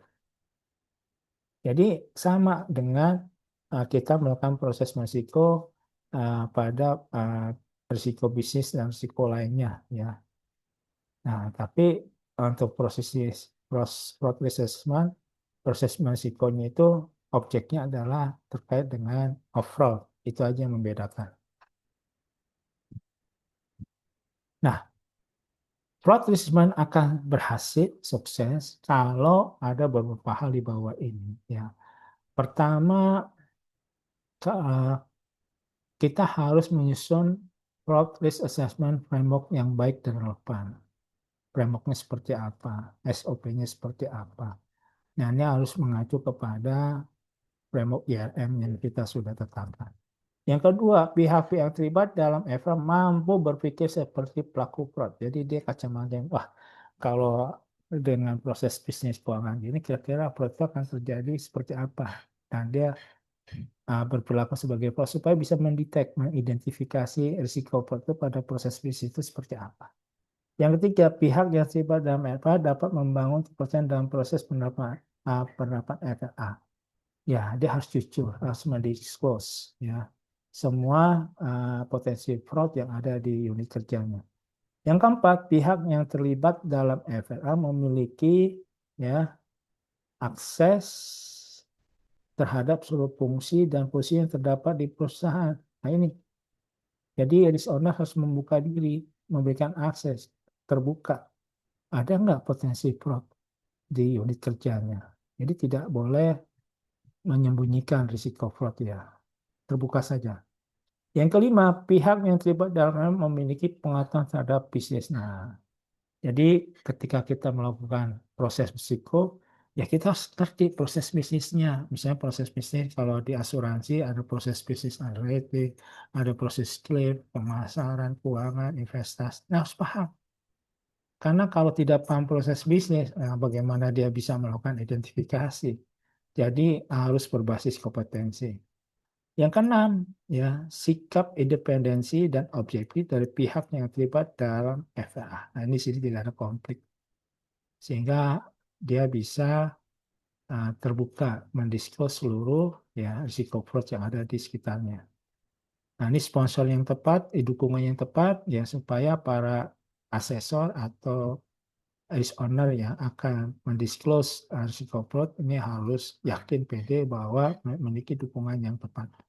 Yang kedelapan, upaya kolaboratif dari manajemen dan auditor. Nah, ini ya. Jadi ketika ada indikasi terjadinya fraud, ya manajemen harus terbuka, harus membolehkan auditor-auditor untuk melakukan investigasi dan audit ya kepada unit-unit kerja yang terindikasi terjadinya fraud.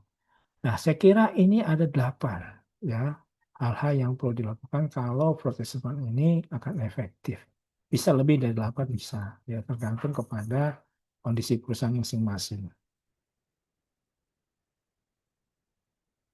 Nah, sekarang apa sih fraud tree-nya? Sasaran dari identifikasi risiko kalau kita ingin menerapkan proses assessment. Nah, ini bisa mengacu kepada fraud, skema fraud ACFE atau dari PJK 12 juga nggak apa-apa.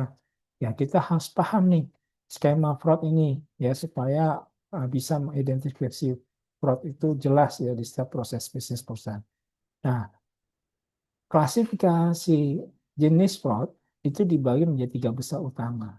Korupsi, penyalahgunaan aset, dan penipuan laporan keuangan atau financial statement fraud. Nanti ini ada turunan lagi. Apa sih dengan korupsi? Nah, penyalahgunaannya apa aja, terdiri dari kegiatan apa aja, penipuan terjadi apa. Nah, ini yang tadi sudah kita bahas di atas ya. Nah, ini skema fraud menurut ACFE ya cukup banyak ya. Mungkin teman-teman baru menyadari, oh ternyata kegiatan itu termasuk fraud ya.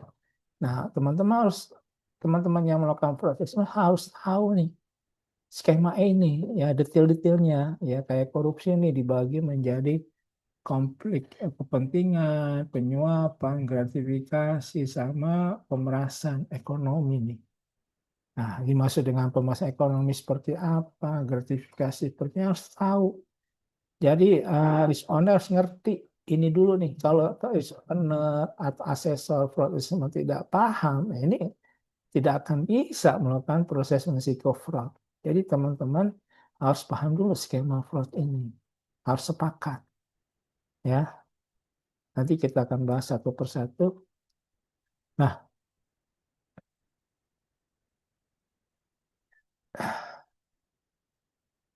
di sini bisa dikatakan bahwa kita sering mengabaikan fraud dengan nominal kecil, padahal itu berbahaya ya.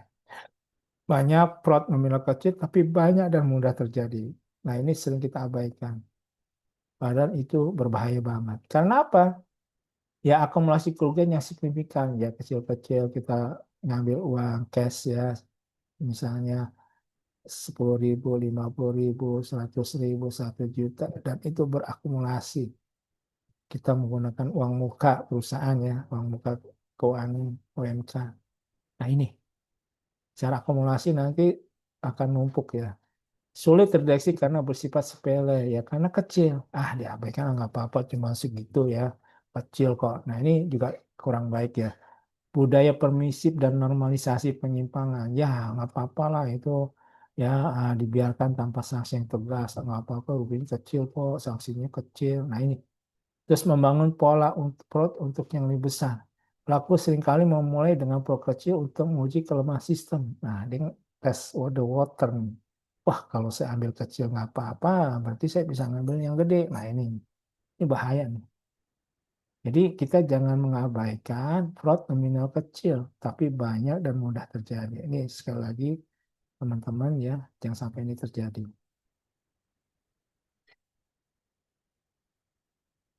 Nah, apa bedanya risiko fraud sama loss event fraud? Karena kalau kita mencatat mengolah loss event database itu juga berasal dari kerugian-kerugian yang disebabkan oleh fraud. Nah, sementara kita juga diminta untuk melakukan proses risiko fraud. Bedanya apa? Ya, kalau risiko fraud berarti risiko itu belum terjadi di masa depan. Memiliki dimensi probability dan dampak. Dapat bersumber dari loss event fraud yang masih memiliki probability terjadi kembali di masa depan. Nah, kalau loss event, ya karena sudah terjadi fraudnya, ya, dia terjadi di masa lalu atau sekarang nih, telah memberikan dampak, ya, terjadi kerugian. Ada faktor koreksi untuk penanganan pada saat kejadian. Dapat bersumber dari psikoprot yang telah terjadi. Nah, ini bedanya. Yang biasanya fraud ini ya itu berasal dari teman-teman kasus fraud di hasil audit internal dalam bentuk LHP, laporan hasil pemeriksaan. Nah, ini ya menurut kita nih harus tahu nih bedanya nih. Supaya nanti di dalam melakukan fraud assessment kita nggak bingung. Jangan sampai kita memasukkan risiko itu sesuatu yang sudah terjadi ya, bukan risiko, tapi loss event fraud. Nah, karena fraud assessment itu berbasis Mexico, framework IRM, ISO 31000, maka kita harus paham proses Mexico yang ada di dalam ISO 31000. Ya, prosesnya apa? Ya ini, ya terdiri dari lingkup konteks kriteria, kemudian melakukan penilaian risiko yang terdiri dari identifikasi, analisa, evaluasi risiko, terus melakukan perlakuan risiko, terus melakukan monitoring dan review. Nah, kita melakukan konsolidasi dan konsultasi dengan risk owner supaya memiliki kapasitas dan persamaan persepsi yang sama. Nah, kemudian hasil dari penilaian risiko dan profil risiko nanti bentuknya dalam profil risiko yang nantinya akan dilaporkan dan dicatat. Nah, ini adalah proses risiko fraud berbasis ISO 31000 ya. Nah, ini yang harus teman-teman paham. Nah, ini ya, ketika kita melakukan risk assessment, identifikasi, ya, maka objek yang akan kita identifikasi adalah objek-objek yang terkait dengan fraud. Ya, kalau untuk proses risiko yang lain ya ada 9 risiko, ada risiko bisnis, transaksi, ada risiko asuransi dan sebagainya. Nah, kalau untuk proses khusus untuk risiko fraud yang merupakan bagian dari risiko operasional. Nah, sekarang risiko itu apa? Nah, baik lagi nih ya. Ini sudah saya sampaikan juga kepada pada webinar-webinar sebelumnya. Apa itu risiko? Risiko menurut ISO 31000 adalah efek dari ketidakpastian yang bisa mengganggu pencapaian sasaran objektif. Ya. Nah, kalau kita bicara risiko fraud berarti adalah risiko fraud kalau itu terjadi akan mengganggu sasaran perusahaan. Kalau risiko fraud terjadi akan menimbulkan dampak kerugian yang bisa mengganggu pencapaian sasaran. Nah, itu konsepnya. Ya. Nah, ini contoh kalau kita mau melakukan investigasi risiko fraud, ya kita harus tentukan dulu apa faktor penyebabnya. Realnya apa? Yang tadi kalau misalnya di perusahaan, oh ternyata sistem pengendalian risiko fraudnya lemah nih. Misalnya setiap orang kok bisa mengambil uang muka terus tanpa pertanggungan. Nah, itu akan menjadi penyebab risiko fraud ya. Kita tentukan penyebabnya apa, kita melakukan root cause analysis yang ada, sehingga kita bisa menilai dengan adanya faktor penyebab ini, maka bisa menimbulkan risiko fraud. Dan kalau risiko fraud ini terjadi, maka akan memberikan dampak. Nah, dampak itu bisa finansial, non-finansial. Nah, untuk melakukan root cause analysis, itu kita lihat kadang-kadang seringkali orang melakukan analisa penyebab itu hanya satu, dua.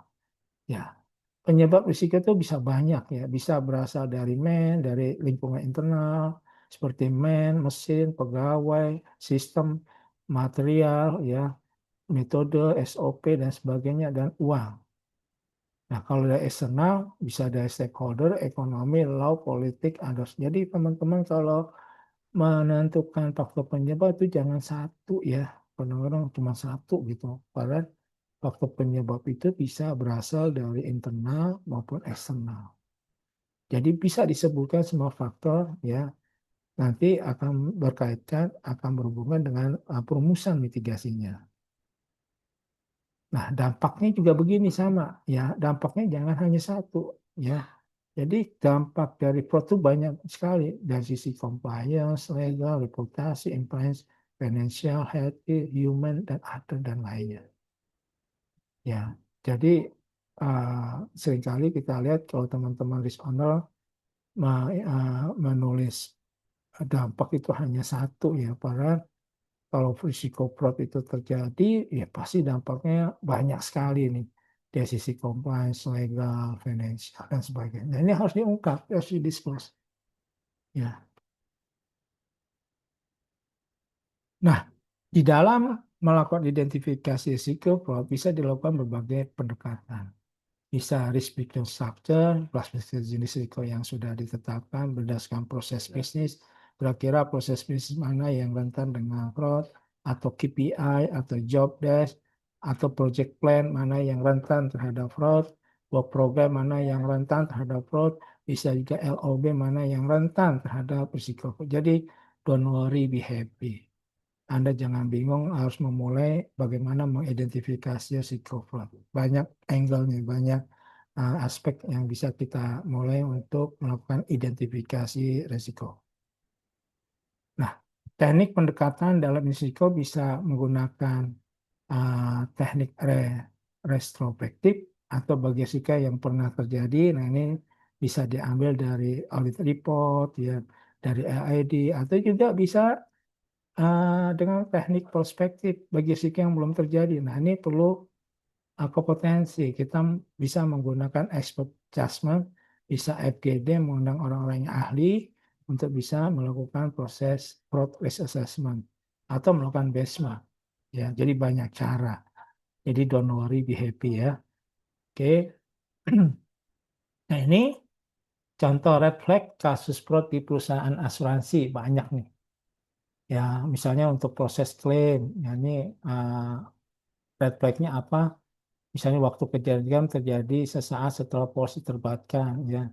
Jadi baru terbit polis langsung klaim. Nah, ini perlu ada perhatian nih. Dokumen yang mencurigakan, tekanan untuk menyelesaikan dengan cepat. SLA klaim misalnya 14 hari ini diminta cepatnya, ada apa ini? Ya, nah ini indikasi ya. Atau klaim tidak terlalu sempurna, ya kronologisnya segala macam tanpa ada celah sedikit. Nah ini sering terdengar nih, ya. Atau pada agen dan broker nih, ya ada lapping. Agen menggunakan premi dari nasabah baru untuk menutupi premi nasabah lama yang sebelumnya ia gelapkan. Nah ini juga harus teman-teman paham nih di asuransi. Ya ternyata banyak red flag yang harus kita perhatikan ya di masing-masing proses bisnis nih. Ya. Nah, di bidang keuangan dan operasional juga ya, pembatalan polis yang tinggi, data masuk yang duplikat, klaim di bawah batas limit, dan sebagainya. Di underwriting juga gini, ada proses atau fraud penyuapan ya supaya underwritingnya layak gitu ya, layak ditutup. Nah, ini juga harus menjadi perhatian ya dari strategi anti fraud kita nih. Data dan informasi, misalnya data kurang lengkap dan tidak sesuai dengan hasil, tetapi diproses, dianalisa, diterbitkan polisnya. Ini juga harus menjadi perhatiannya. Nah, untuk perbankan, nah ini mungkin teman-teman perbankan lebih paham ya. Misalnya dari karyawan nih, ada gaya hidup yang tidak wajar, enggan mengambil cuti. Ini orang udah beberapa tahun kok nggak cuti-cuti nih. Ini berarti ada sesuatu yang indikasi fraud. Ya harusnya akan itu mengambil cuti, nah dia tidak mau nih. Nah ini ada transaksi 2 jam kerja nih. Hubungan yang terdekat nasabah, ini antara analis sama debitur kok dekat banget hubungannya nih. Nah ini harus diwaspadai nih. Nah ada juga di proses bisnis kredit nih, ya. Nah ini contoh refleks, misalnya dokumen akuntan yang mencurigakan, kepemilikan data antar debitur dan sebagainya. Ini saya kira teman-teman perbankan paham ya. Nah, ini contoh kasus fraud di perusahaan asuransi nih, yang tadi saya katakan nih. Ada klaim asuransi, misalnya pengajuan klausul fiktif, proses underwriting, manipulasi underwriting, pengurangan komisi agen, pembantu komisi investasi tidak sah, dan selanjutnya. Nah, ini sebenarnya harusnya diketahui oleh teman-teman di asuransi. Ya, celah-celah ini, red flag ini bisa berpotensi terjadinya fraud. Sehingga ini harus menjadi perhatian fokus atau prioritas risiko yang harus kita lakukan. Nah, ketika kita ingin melakukan proses risiko atau proses fraud assessment dengan menggunakan register, ini saya kasih contoh ini. Ini adalah format fraud register. Jadi register itu banyak ya contohnya. Ini yang bisa pakai ini atau bisa pakai yang versi KBUMN, terserah. Sesuai dengan kebutuhan ya FED. Nah, terkait dengan best fit daripada perusahaan masing-masing di dalam menentukan gimana sih format registernya. Nah ini untuk format di sini ada unit kerja, sasaran, jenis plotnya apa, risiko plotnya apa, sebabnya apa. Nah ini sebab ini harus benar-benar ya diisi orang-orang kompeten yang tahu persis ya. Kemudian dampaknya risiko apa ya secara kuantitatif. Nah penjelasan dampaknya seperti apa. Ada nggak kontrol existingnya? Penilaian efektivitasnya gimana untuk kontrol efektif atau tidak. Nah, kemudian kita ukur tingkat risiko fraud inherentnya. Ya, probability-nya berapa, dampaknya berapa, sehingga kita bisa menentukan level tingkat inherentnya. Kemudian rencana penanganan risiko atau mitigasinya apa. Nah, ini rencana penanganan risiko ini atau mitigasinya dalam rangka untuk mengurangi tingkat risiko inherent risiko fraud-nya. Kemudian target penanganan waktunya kapan, ini mitigasinya akan dilakukan kapan, ya. Kemudian kalau kita melakukan mitigasi ini, kira-kira tingkat residualnya seperti apa, tingkat kemungkinannya berapa, turun menjadi berapa, dampaknya turun menjadi apa, dan level residualnya apa. Kalau kita melakukan rencana penanganan risiko atau mitigasi ini. Nah, kemudian di sini ada penjelasan dampak, tingkat kemungkinan sesuai dengan progres, tingkat dampak sesuai dengan progres, level risiko. Nah, kemudian lanjut untuk monitoringnya. Ini rencana penanganan risiko harus kita monitor, ya. Di sini breakdown-nya kalau bisa mitigasinya harus konkret jelas. Apa aja sih dari mitigasi yang akan dilaksanakan. Terus output-nya bagaimana, ya. Terus siapa PIC-nya yang bertanggung jawab. Terus rencana pelaksananya kapan selama setahun ini. Nah, kemudian kita pantau, kita monitor setiap bulan, sehingga kita bisa tahu, oh mitigasinya, posisinya, statusnya apa, down, apa masih ongoing, atau dia schedule atau late. Nah, ini harus dimonitor, direview setiap bulan antara ML dengan risk owner atau PIC, mitigasi risiko fraud. Nah, kemudian kita tentukan progres pelaksanaan tindakannya berapa persen. Nah, dan bukti evidence-nya. Jadi kita tidak hanya terlalu percaya pada risk owner, kita perlu evidence-nya. Evidence-nya apa? Kamu telah melakukan mitigasi ini. Terus biaya, berapa biaya penanganannya. Nah, untuk melakukan analisa risiko, untuk menentukan tingkat probability dan dampak, maka kita perlu ukuran kriteria. Nah, kriteria dampak risiko itu berbeda dengan ukuran kriteria dampak risiko 9 jenis risiko lainnya atau risiko bisnis. Dia punya ukuran tersendiri. Ya, biasanya dan apalagi kalau kita mengacu pada zero fraud tolerance ya. Nah, maka kerugian kecil pun itu akan merasa tinggi. Ya, kalau di risiko fraud ini 800 juta aja itu sudah level 5 atau sangat tinggi. Mungkin kalau di risiko yang lain, ya bisnis atau 9 jenis risiko lainnya, itu level 5 kalau dampak kerugiannya misalnya 120 miliar ke atas. Tapi kalau risiko fraud, ya kita tidak melihat besarannya. Artinya kalau orang itu sudah punya kesempatan untuk berfraud, itu juga sudah dikatakan levelnya tinggi. Jadi agak berbeda ya ukuran dampak risiko fraud dengan ukuran dampak risiko yang lainnya, yang dari 9 jenis risiko itu. Nah, di sini tentukan ukuran dampak keuangannya atau ukuran dampak non-financial maupun finansial. Selain itu juga kita bisa harus menentukan kriteria ukuran probability-nya. Nah, kalau probability-nya mungkin sama ya dengan probability risiko lainnya. Nah, ukuran kriteria dampak probability merupakan bagian dari risk direksi. Jadi harus ada persetujuan dari direksi. Karena ini tergantung risk. Nah, saya kira demikian ya penjelasan saya terkait dengan penerapan strategi anti fraud dan fraud assessment. Nah, kalau memang ingin berdiskusi lebih lanjut ya secara detail dan praktek nyatanya ya bisa diskusi langsung japri saya ke saya.